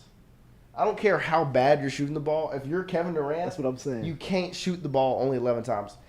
Jason Tatum did not shoot the ball well last night. Yeah. He shot the ball, but he shot the ball 29 times. So 13 of them fell. Peyton Pritchard, that dude. Right. That's crazy. But, Jason Tatum understood he's the guy. I got to shoot the ball. And so he shot the ball 29 times, and he scored 40 points. Kevin Durant, he's got to understand, hey, I'm the guy. I got to shoot the ball more than 11 times, Stewie. He shot the ball 11 times. You're supposed to be the greatest scorer in this era, and you shoot the ball 11 times? Well, it's just the defense. Face guard all the way up the court if he's not bringing the ball up. And then when he gets the ball, it's an automatic double from Tatum and whoever, Al Horford, whoever. It's just always two people around the ball when KD has the ball. Right. So it's that extra person that's open was last night. It was Blake Griffin. Right. Like, and then they're talking about Ben Simmons coming back. But Yeah, I was telling somebody last night, even if Ben Simmons comes back, what threat does Ben Simmons give Nothing on anybody? offense. He gonna hurt y'all more than he helps Right, y'all. he hurts way more than he helps. Right. And the outfit last night, like, Yeah. come Oh, on, that bro. outfit's Like, terrible. he looked like he outfit clowned is himself. awful. He really played himself last night, and like he made himself look way worse than he's already made himself And it's look. even worse that the Nets colors are black and white. So everybody's uniform and these black warm-ups all black. And then you see Ben Simmons sitting on the sideline looking like the Joker. I mean, can't stand him. Like, I just don't like him. Oh, no. Like, didn't he like talk crap about LSU? Well, like, he didn't come here. He said he didn't want to come here. He come here because he wanted to go to the NBA. yeah, And like so- I don't like his so, attitude. In my opinion, I mean, Ben Simmons, it should be, at this point, it came out that you're supposed to come back Monday to try to help your team win the series. They traded James Harden for you. You're supposed to come back Monday to try to help your team win a game. They're hoping that they can pull out a win in Game 3 at home. They don't. And so now you're down 3-0, and he says, he wakes up this morning, my back hurts. Like, But then you have John Emery saying that Right. I'm trying to play. I won't play Just through to my see how pain. it Like, feels. there's Like- levels to this. So if somebody who really want to be out there wants, Right. I just don't think wants to be anybody's out ever there. put Ben Simmons in his place. But haven't. And in my opinion, in my opinion, right now, Ben Simmons is taking somebody's spot that wants to be out there. There's some guy in the G League right now that should be on an NBA roster and isn't because Ben Simmons is still sitting on the bench. Look at this dude, dog. Look at him. Just look at this. Look at him. Look at this dude. he just trying to Like, get. He That's like the- literally just chill. Like, It He was just trying to get his photo. Wait, read I the would have tweet. kicked him out It if was I was at the this owner. moment. And he decided his back was sore. And that's legit what it seems like. If I was the owner, I would just And like then Drummond literally getting just kick him dunked out of the on. whole arena. Like the emotion on the face, the whole, just his whole vibe right there is Boy. just terrible. It's Like just terrible. it's like his mom dressed him.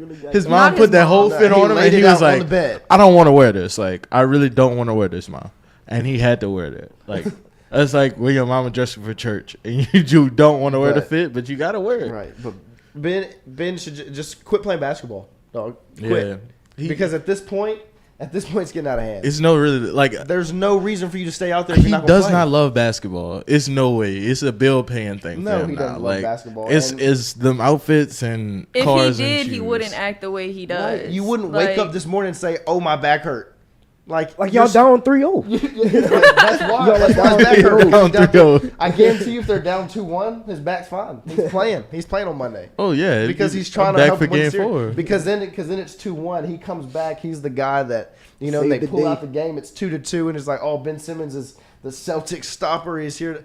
No, No pressure. I'm a big like person that like really thrives on like respect. And I just feel like I don't care how good of a player you are, if you're being disrespectful, like just to the organization or like even just to like the game of basketball, like I don't want you on my team. If like that's how you're gonna act, like I mean, there's a lot other things I could say about it, but Say 'em. not very Like, appropriate. You can say, look, Like, no, I'll start cursing, and that's not filter, good. the filter is not there. It's Sunday No. night. But like it's just like disappointing to see like you're wasting like talent just Right. because you want to get your way with everything, like, and you see that a lot just like across sports in general. They have those guys that are so cocky because they know they're that good, and it's like, what you gonna do, fire me? That Right. kind of mentality. Like But he's not that good to me. right. And the Yeah, best like- thing, Nah, Can't score that's the the ball. point. That's the whole Exactly. point. and the best thing is when Mid-pack. Yeah, that's what everybody's point is. It's like, Ben, like, you're good, but you aren't great. You're So- not LeBron. Right. you're not LeBron. Kobe. Like you're not Michael He's Jordan. not anybody You're- of that You're- standard. Like, he isn't even like, But he thinks I don't he even is. know who he is. Here's the thing. What I don't really like is that, like, granted, you know, NBA players and whatever, like, if I don't show up to my job just because, oh, my back is Right. sore, like, I'm still going to Yeah. get a consequence. Right. You are making millions of dollars, and you're basically choosing not to show up to work. Yeah. Like, yeah, traveling with the team, being on the bench is one thing, but, like, you're supposed to be playing basketball. And that's what you're getting paid millions of dollars to do is play basketball. And then he tried and to you're sue like him. running away. Stop from wasting people's basketball. money. You're like running away from basketball. Like Right. y'all said, like that's somebody else's opportunity who would be dying to be out there. As you're taking an Yeah. opportunity for granted, they traded James Harden, one of the best shooters in the game right now. You know, For you. to play, best and you're not scorer, playing. right? Yeah, literally, and they trade you, who I think is I thought that was the L personally for the Nets, but obviously I guess it's showing too. Right. Because look at where James Harden is and look at where the Nets are. But the Nets, honestly, this doesn't surprise me. I told one of my partners, I was like, the Nets don't got no chemistry. Right. No matter how, you got Kyrie, you have names on a sheet of paper. Hard work beats talents when talents fails to work hard. Yeah. This team has not practiced day in and day out together. They haven't traveled. Kyrie hasn't played in half of their games because he couldn't.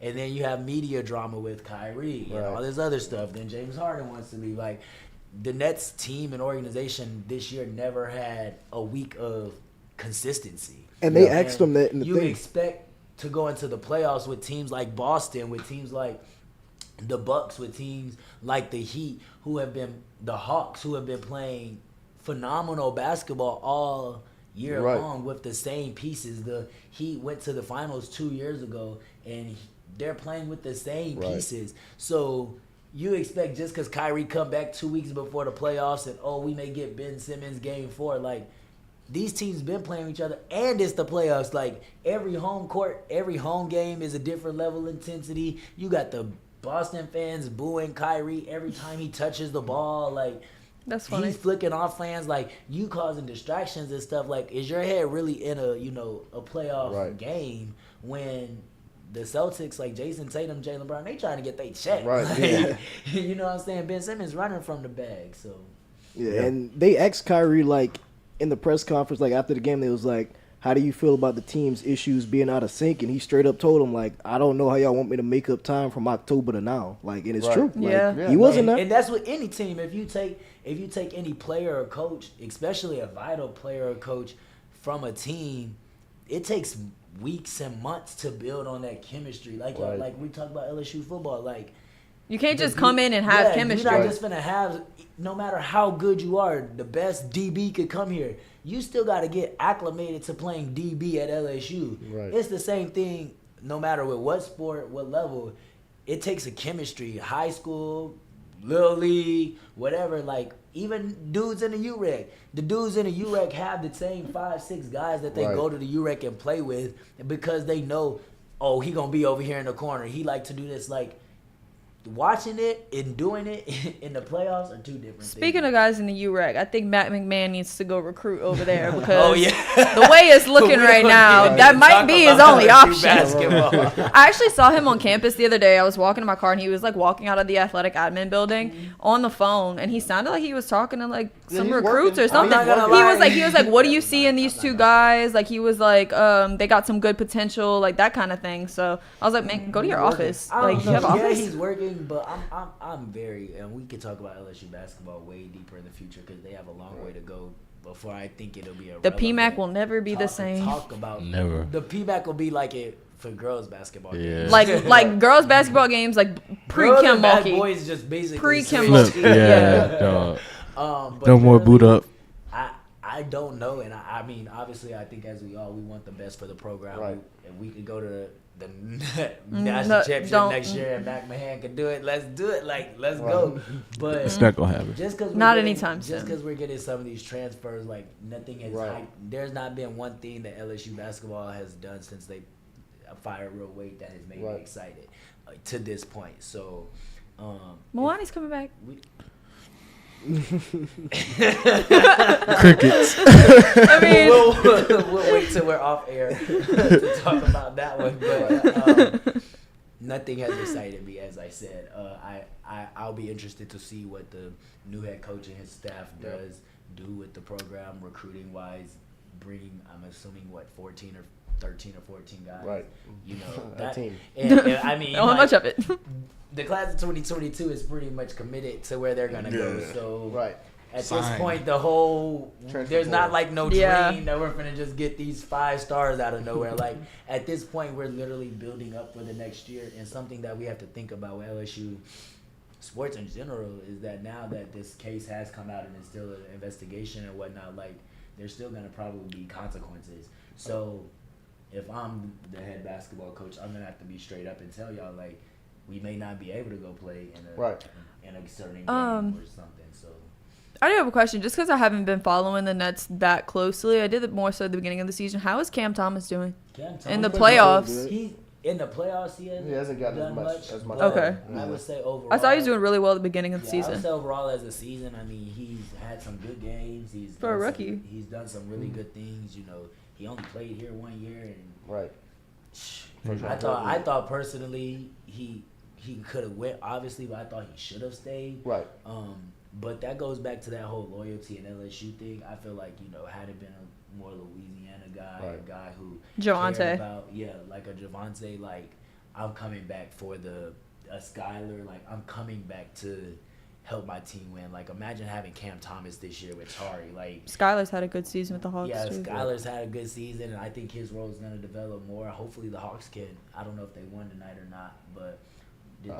they did it. So I mean, they're obviously still missing some pieces Right.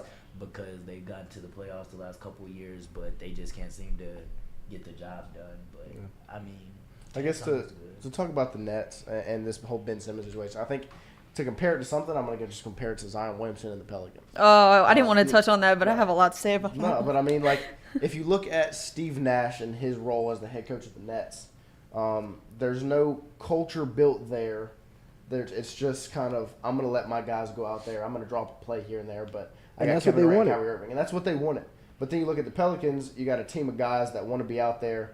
You got a guy like Willie Green who's there to build the culture, build the drive, and build the desire to play. And that's all. That's what you want from your head coach. And so I think that has made it easier for Zion to want to play because he's come out and said, I want to play. I want to play in the playoffs. I want to play now. Like, I'm ready. I want to play. And you're getting the opposite from Ben Simmons. Ben Simmons is saying, hey, I'm probably ready, but I don't want to play. I'm running away from it. I think Ben Simmons just takes it day by day. Right. He's like, do I want to play today? Like, do I want to get up and go to work? I'm going to call in sick. No, I'm not going to play. And Like, so- does he get PTO? Nah. He tried to sue for it. He is. He tried to sue for it. Like, he don't make enough money regardless. He tried to sue for it and he lost. It's just it's similar situations, but it's two different attitudes. I mean, Zion's wanting to play, he's wanting to come out, he's wanting to make it happen. Ben Simmons is not, and so, in my opinion, Ben Simmons, stop, become a free agent. Somebody will pick you up someday. But you know, we've seen guys that got the opportunity and made the most of it. You know, Pascal Siakam, I was talking about with the Raptors. I mean, he was a G League guy. And then he got an opportunity, and he started making the most of it, and now he's their best player. And so Ben Simmons is taking somebody's spot. Somebody will go play for the Brooklyn Nets. Somebody out there, somebody somewhere will go on the floor and play. But it's not Ben. But for some reason, he's keeping that spot. Stu, you got something for us? Barstool.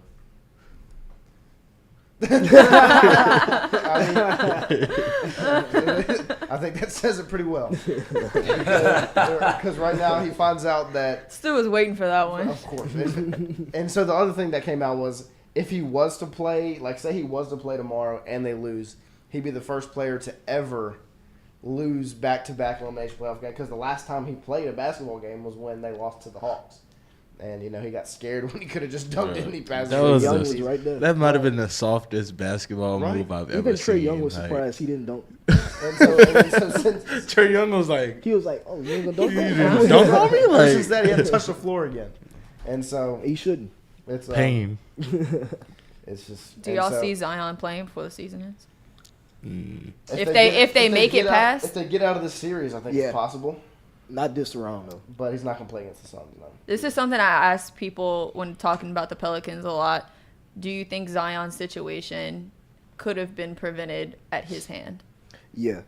I Definitely. agree. I think Because- that I think his injury originally, I don't think it was as severe to keep him out for pretty much the entire season. I feel like he could have rehabbed and recovered and, done better. I went to a game. I was about as far from Zion as I am from Stu, and he looked big, way bigger than he did whenever he got drafted. And he wore bigger clothes, so it wouldn't be as noticeable, but it was more noticeable. Super noticeable.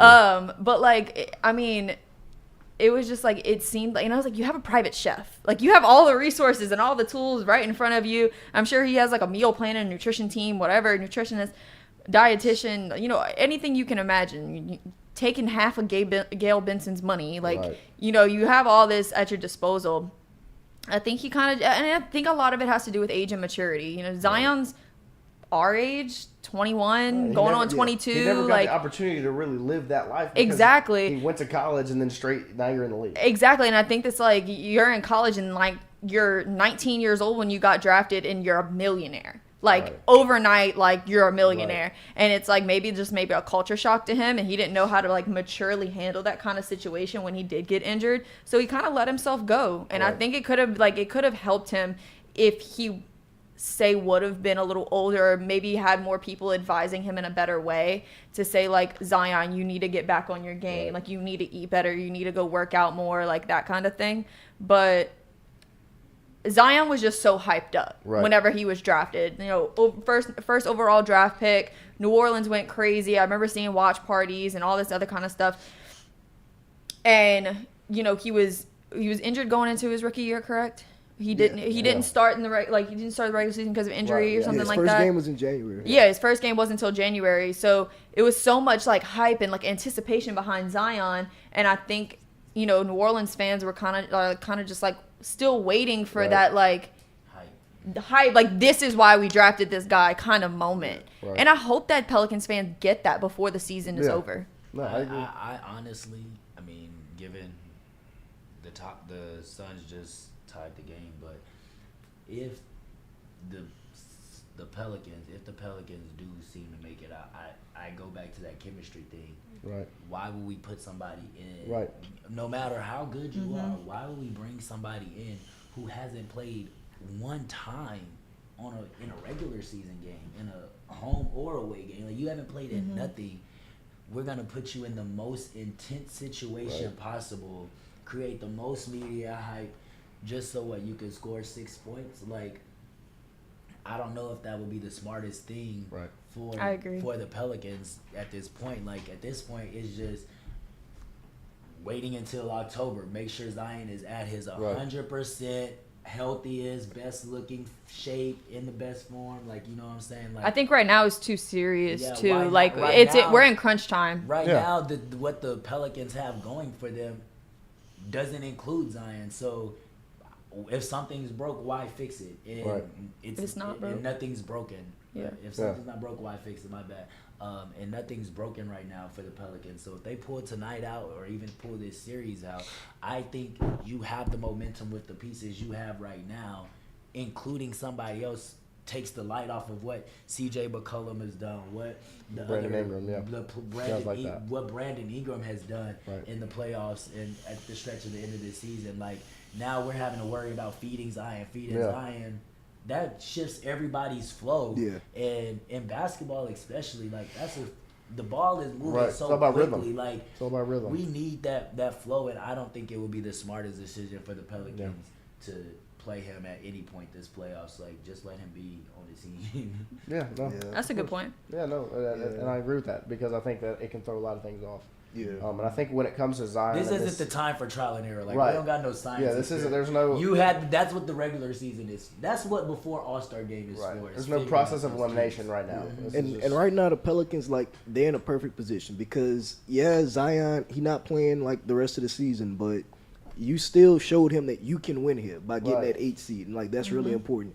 And you got the Los Angeles Lakers picks coming because, like, you know, Right. in the All pick the swap for pressure. Yeah. in the pick swap we have the pick which might end up top 4, which that's huge too. And And Yes. so I mean the Pelicans are in a great spot, and I agree you wouldn't want to mess them up. And I think the situation of Zion, like kind of where it fell apart was the lack of trust between him and David Griffin. Yeah. Because I think going into last year, you knew, hey, Zion's gonna be healthy. We're gonna play him. And he played 61 games this year. He was an All-Star.